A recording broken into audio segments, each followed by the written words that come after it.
Hello viewer, welcome to a new lecture of Java tutorial. In this lecture, we are going to study about OOPS.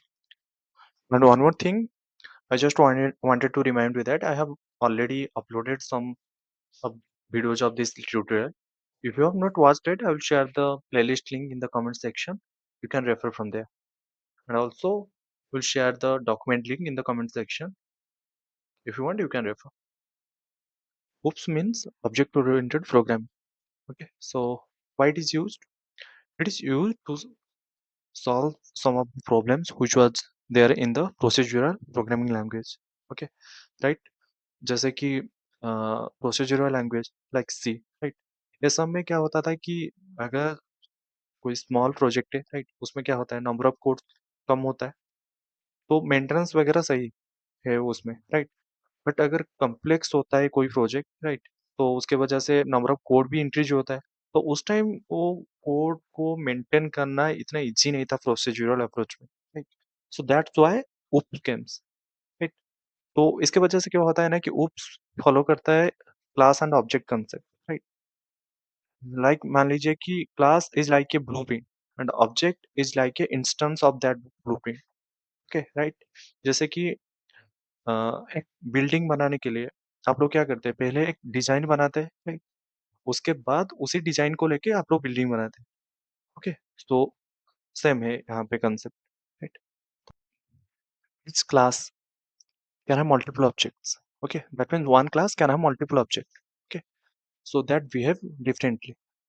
ऐसा नहीं है कि जितने भी objects होंगे वो सारे का बिहेव सेम होगा, ऐसा नहीं है, राइट? इसका एग्जांपल के थ्रू समझिए कि जो ब्लूप्रिंट लेके आप लोग बिल्डिंग बनाते हैं, राइट? सपोज एक डुप्लेक्स बिल्डिंग बनाए, राइट? कोई डुप्लेक्स बिल्डिंग बना के खुद ही रहता है, राइट? और कोई डुप्लेक्स बना के रेंट पे दे देता है, बट ब्लूप्रिंट सेम है, पर्पज अलग हो गया, right? So now let us see an example of class and object. Okay, then आप लोग को क्लियर हो जाएगा क्लास एंड ऑब्जेक्ट किससे काम करता है, राइट? तो इसके लिए मैं एक डमी प्रोग्राम लिया हूँ, राइट? इसमें क्या है कि पहले हम लोग क्लास के अंदर मेन मेथड डिक्लेयर करके जो भी लॉजिक था वो मेन मेथड में लिख के एग्जीक्यूट कर रहे थे, राइट? अब मैं क्या करूँगा कि और एक मेथड लूंगा, राइट, जिसमें एक वेरिएबल को प्रिंट करके आप लोग को दिखाऊंगा, राइट? एंड वो मेथड को एक्सेस भी कैसे करेंगे, राइट, वो सब भी देखेंगे। तो कार क्लास है, राइट? कार क्लास में ये जो वेरिएबल है एंड मेथड है, these are known as the members of the car class, right? तो ये सब को एक्सेस करने के लिए आपको क्या करना पड़ता है कि एक क्लास का ऑब्जेक्ट क्रिएट करेंगे, एंड वो ऑब्जेक्ट कहाँ पे क्रिएट करेंगे, मेन मेथड के अंदर, राइट? तो ऑब्जेक्ट कैसे क्रिएट होगा, by using the class name, then the object name, okay, then equal to operator, then new keyword, then the class name with open and close parenthesis, right?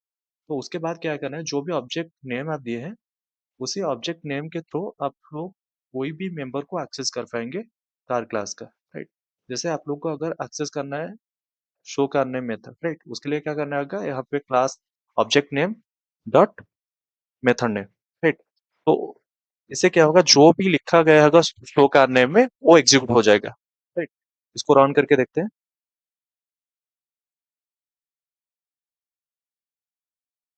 ठीक है?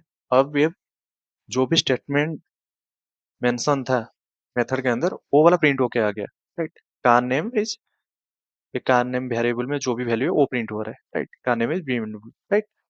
तो similarly आपको अगर ये variable को directly access करना है उसके लिए क्या करना पड़ेगा आपको,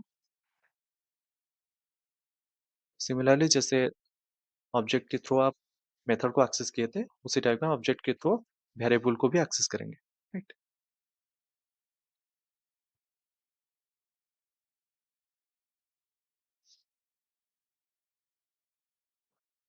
ठीक है, now we can C.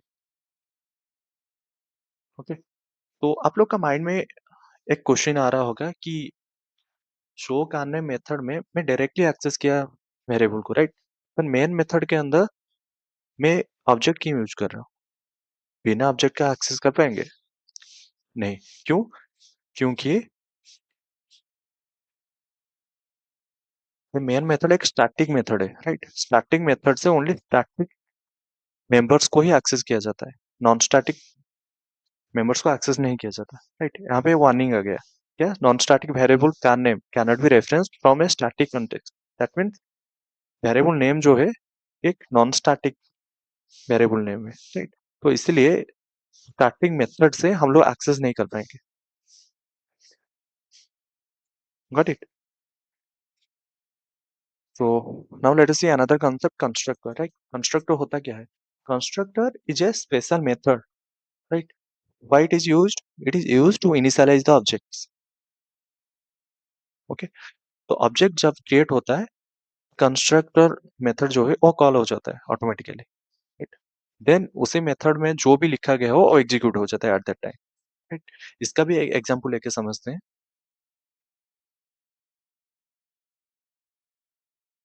I can see, now we can see, मैं कंस्ट्रक्टर क्रिएट किया, राइट। दिस कंस्ट्रक्टर जो कि एक टाइप का मेथड है, राइट, आई ऑलरेडी टोल्ड, जिसका नेम सेम है क्लास नेम के साथ, right? इसमें क्या करूंगा, मैं कान नेम को अपडेट करूंगा।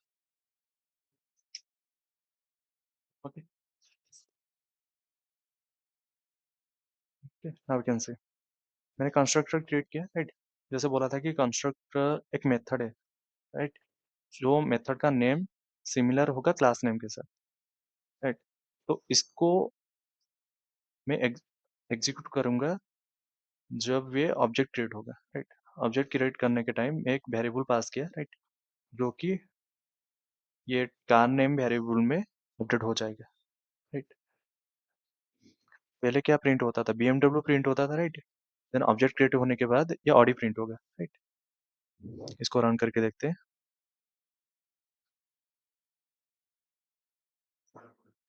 Now you can see, so this is the concept of constructor.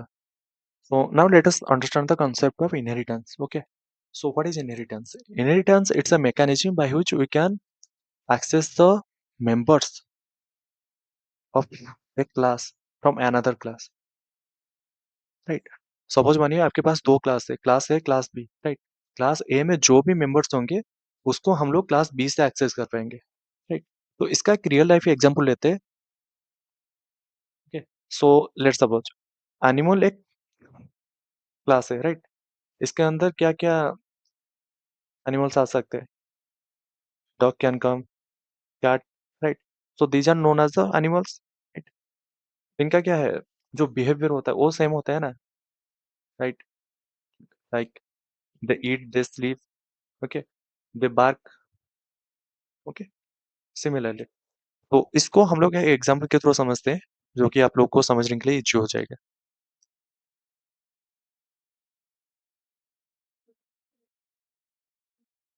तो इसमें मैं तीन क्लास ले आऊँ, राइट, जिसमें कि पहला वाला क्लास है एनिमल क्लास, राइट, जिसमें मैं एक मेथड डिक्लेयर किया ईट, राइट। तो इसको कॉल करने से यहाँ पे प्रिंट होगा animal is eating, right. Then और एक क्लास क्रिएट किया डॉग करके, राइट, जो कि एक्सटेंड किया एनिमल को, राइट, क्योंकि डॉग एक एनिमल है ना, राइट।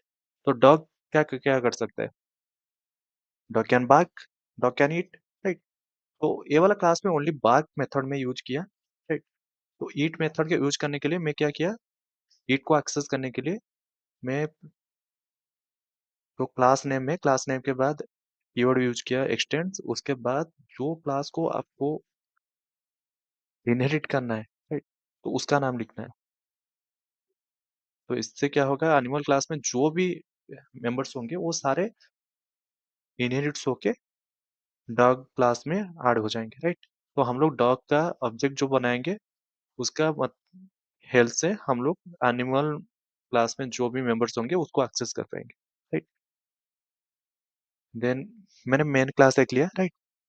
तो जिससे क्या होगा कि ऑब्जेक्ट क्रिएट किया, ऑब्जेक्ट क्रिएट करने के बाद पहले किसका ऑब्जेक्ट क्रिएट किया, मैं डॉग का ऑब्जेक्ट क्रिएट किया, राइट, एनिमल का ऑब्जेक्ट नहीं क्रिएट किया, राइट। तो डॉग का जो ऑब्जेक्ट है उसके मदद से मैं एक्सेस करूंगा ईट मेथड को। ईट मेथड किस में डिक्लेयर हुआ है, एनिमल क्लास में, राइट। तो इसको प्रिंट करके देखते हैं ये एक्सेस हो रहा है कि नहीं।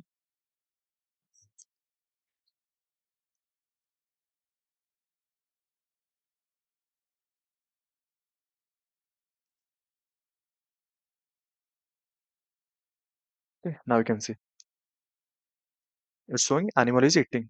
Okay, okay. Then similarly dog class का जो मेथड है उसको भी एक्सेस कर पाएंगे.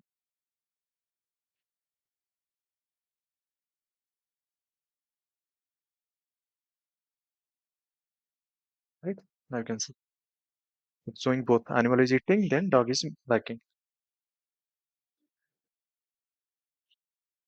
So this was all about today's video.